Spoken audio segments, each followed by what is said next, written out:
MZTV.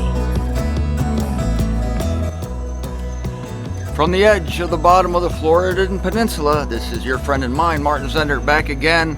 And as you know, as you should know, I'm in a study on 1 Corinthians chapter 15, speaking of the death of Christ. Now, I want to talk about the death of Christ. I just want to touch on it for now. I'll get into more detail in the next couple days, but I want to talk about the faith of Jesus Christ. But this has to do also with his death, so hang in there with me. I'm going to read I'm going to start where I left off in 1 Corinthians 15, but I'm not going to go into it in detail yet. I'm going to use this as a springboard to talk about the faith of Jesus Christ. And his faith, I've been bragging about it. If we're going to brag about anything, we're going to brag about his faith, not ours. And I'm going to explain to you how great it was, because even I've been doing this show for you for 7 or 8 years, and I have not yet completely understood the depth of the faith of Christ in going into the death state for not only us, but for the rest of the world. But this is an important topic. This is an important show, and I think you're going to be impressed, because I am seeing something that I've never brought to you yet. I'm going to bring it to you right now. I left off in verse 23 of 1 Corinthians 15. No, what is it? I can't see. What is it? It's not verse 23. That is verse 11. If Christ is being heralded that he has been roused from among the dead, how are some among you saying that there is no resurrection of the dead? I told you the Corinthians were a little lame. They weren't too smart. Some of them were teaching that there was no resurrection from the dead at all, for anybody. Not for them, not for anybody. And Paul is going to remind them here that if they're going to teach no one's been resurrected from the dead, then not even has Christ been resurrected from the dead. This is going to get good, but I got to light this first. Hang on. Perhaps. It's a little windy out here. I don't know. Here we go.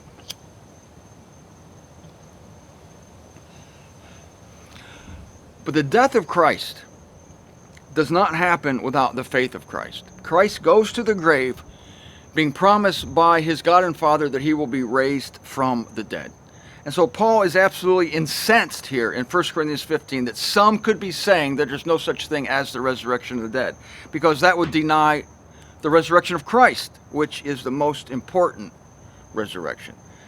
So Paul's going to tell them that if there's no resurrection, then not even Christ has been raised from the dead. And as I've been telling you, the only reason we're here, the only reason we are talking about salvation and about going to heaven, going to the celestial realms, being justified, being conciliated, all these blessings we have are all based, I know I've told you this before, but they're all based on the death and the resurrection of Christ. And as I've also said, we're saved by his faith, not ours. His faith is the engine on the train. Our faith is the caboose. You may have never heard me say this before. It's a simple example, but on a train, the engine is the only part of the train that has an engine. That's why they call it an engine. Every car on the train has no source of power of its own. Only one part of the train is the power, and that's the engine. Every other train, it doesn't matter if there's 100 cars behind it, 200, 300, none of them have their own source of power. They're hooked up to the main power, which is the engine. This is Jesus Christ's faith. And so this is a thought that I had that I'm going to share with you. Some people will think, well, death is no big deal because we die, human beings die. You know people who have died, I know people who have died, both my parents are dead. And so death seems like a common thing to us. Some people are calloused concerning death, and this is why. It's because we, as mortal human beings, that is, as soon as we're born, we're dying, right? As soon as we come out of the womb, we start to slowly die, like a piece of fruit plucked from a tree.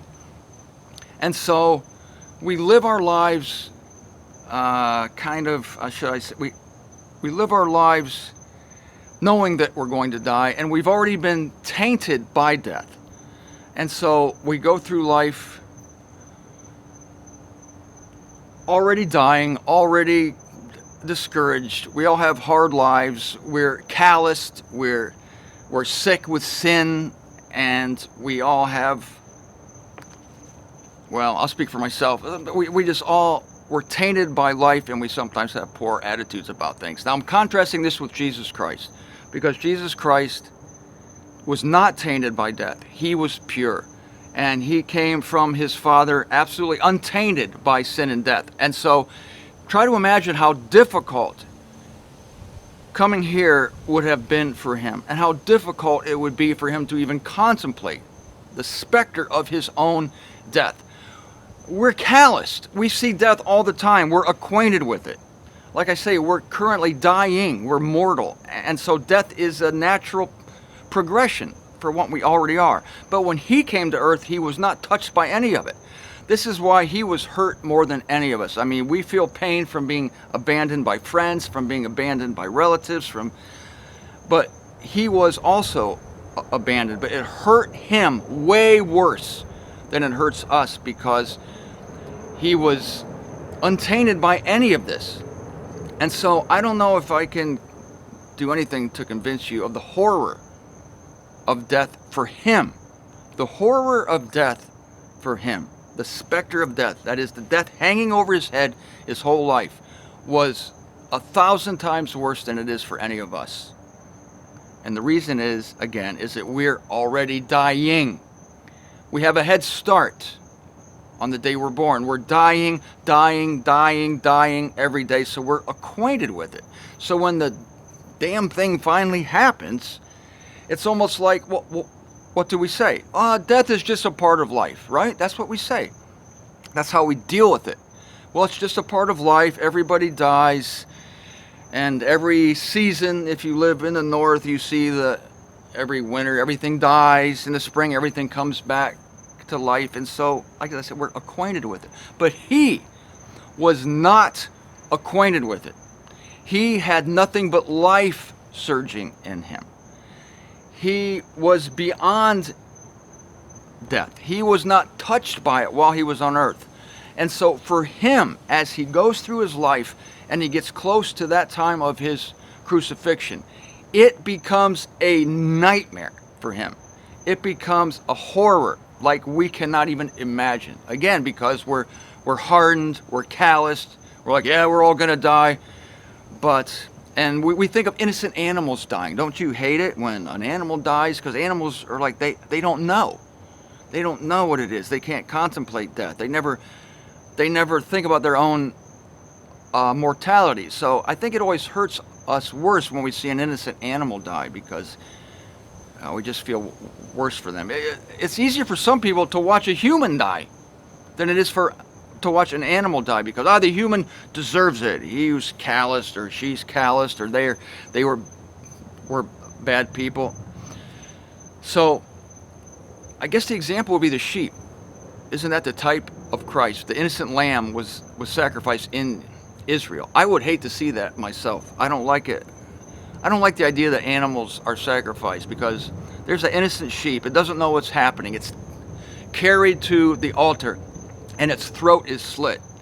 And you see its eyes. Its eyes don't know what you're doing. Why are you doing this to me? What's happening? You loved me your whole life. You took care of me. Now you're taking me to the altar. And it doesn't know. Multiply that by 1,000 with Jesus Christ. The Lamb is the type. The Lamb is the type. He was so untainted by death that for him going to the cross, as much as we think about, like, have you often thought about this? I mean, I haven't maybe often thought about it, but as a kid I did. I saw Jesus on the crucifix at my Catholic church, and I said, what must it have been like? And I'm sure if you've watched The Passion, or if you've watched Mel Gibson's movie, you think, oh my God, how would I handle being crucified? What would I do? It seems the most horrible thing you can imagine. But yet it would be easier for you to undergo a torture like that than it was for him. So you might be tempted to think, well, other people were crucified. There were thousands of people back in that day. The Romans were cruel, and one of their means of capital punishment was crucifixion. So you think, well, okay, Jesus Christ was crucified also. No, you're not getting it whatsoever. If you think that, oh yeah, he was crucified like everybody else, again, it's not the same. You can't see it as the same thing, because those people that were crucified, at the worst, they were hardened criminals. So even that thief at the cross, that thief that was crucified next to him, said, we're getting what we deserved. But this man did nothing. He doesn't deserve to be crucified. We do. And if you get right down to it, all humanity deserved that. So you can't look at other people who are crucified and say, well, Jesus was crucified, as if it's no big deal. Because I don't mean to overemphasize, I don't mean to be repetitive here, but his crucifixion was 1,000 times the pain, 1,000 times the shame, 1,000 times the humiliation, because, again, of his innocence. And the lambs of the Old Testament were a type of the innocence of Christ. I mean, at least they slit the throats of the lambs. It was quick. It was a merciful death. Can you imagine them crucifying animals? No. And yet he was many, many times more innocent than those lambs, and yet he was crucified. So you can't compare it, notwithstanding the fact that he had the sins of the world placed on him. No, those criminals, those men to the right and to the left of him, did not have the sins of the world. They were just merely going through a excruciating physical death. I say merely. If that was all he went through, maybe we could compare it. But he had the sins of the world heaped on his head. Not only that, but he was attacked by Satan. He was attacked by the prince of darkness, who was making him doubt everything. And he even questioned whether his Father was still with him. He says, my God, why have you forsaken me? That's how terrible it was for him. And so it's that suffering and that death that bought us every blessing. Just try to imagine it hanging over your head your whole life. I mean, we do have it hanging over our head our whole lives, but I was talking to a friend the other day, and it's like we're so good at pushing the reality of death back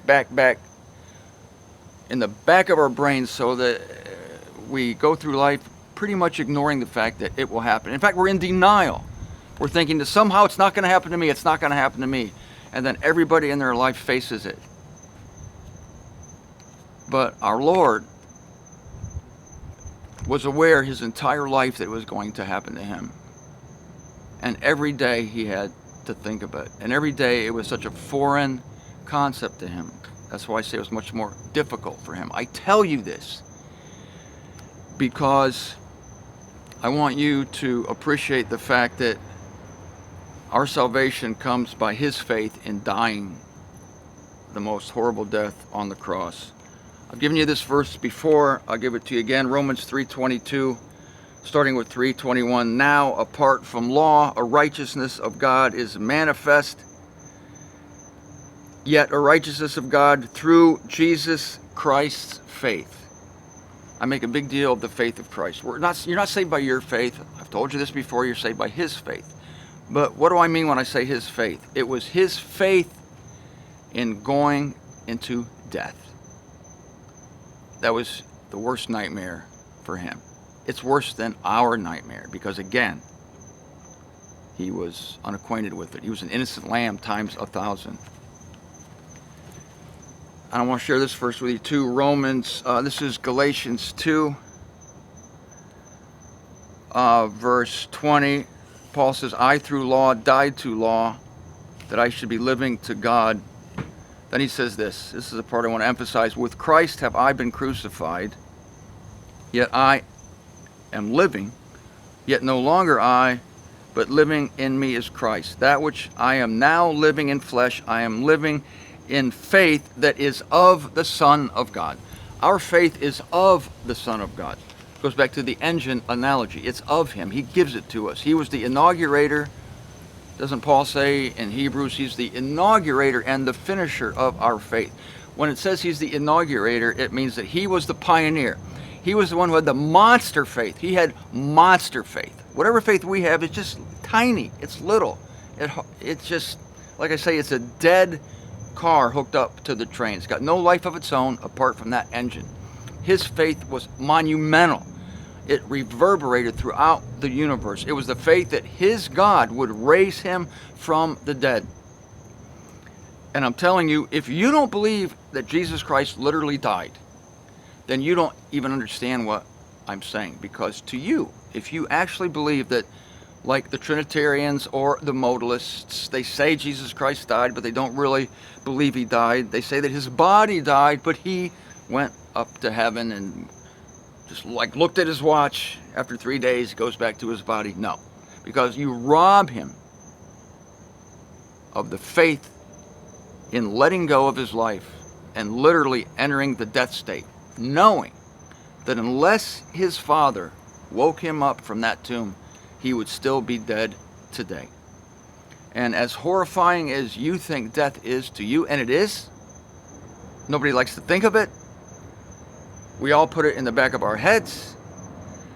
But for him, it was something that was hanging over his head his entire life. And it was a horror to contemplate that we can't even imagine. When those Romans slapped him in the face, he was so, I don't know how to put this, he was so non-violent. He was so innocent and not calloused that the slaps that went to his face hurt him 100 times more than any slap to our face. And he was scourged, when he was spit on, when he was mocked. You can try to imagine yourself in that situation, but I guarantee it would be easier for you, is because you're hardened, you're calloused, you're used to it, you've been abused, you've been hurt, but he had never been acquainted with any of that. And so I just want to leave you with that our faith is great, and I'm glad we have it. He gave it to us, but his faith was beyond our comprehension. Beyond our comprehension. And it is his faith that buys every blessing we have. His faith in going to the cross, knowing that his Father, trusting that his God and Father would raise him from the dead. That's what saves us, not our faith. I know I've said that before, but I wanted to give you a new insight that I don't think I've given you before, in that death was thousands of times more horrifying to him than it is to us because of his innocence. And we see that type in the lambs of Israel. If you feel bad for those poor innocent lambs getting their throats slit, then you have to feel absolutely terrified at what Christ went through for us. The good news is that he only had to go through it one time, and he'll never have to go through it again. I even remember that as a kid. I would say, thank God, I'm so glad that Jesus doesn't have to do that again.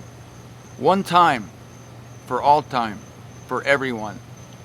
It's done, it's signed, it's sealed, and it only remains to be delivered. And that's what we're waiting for. We're waiting to see the fruit of what he accomplished at the cross. That fruit will come to us first, and it will come to the rest of the world later. But it is guaranteed for all by virtue of his faith, not yours.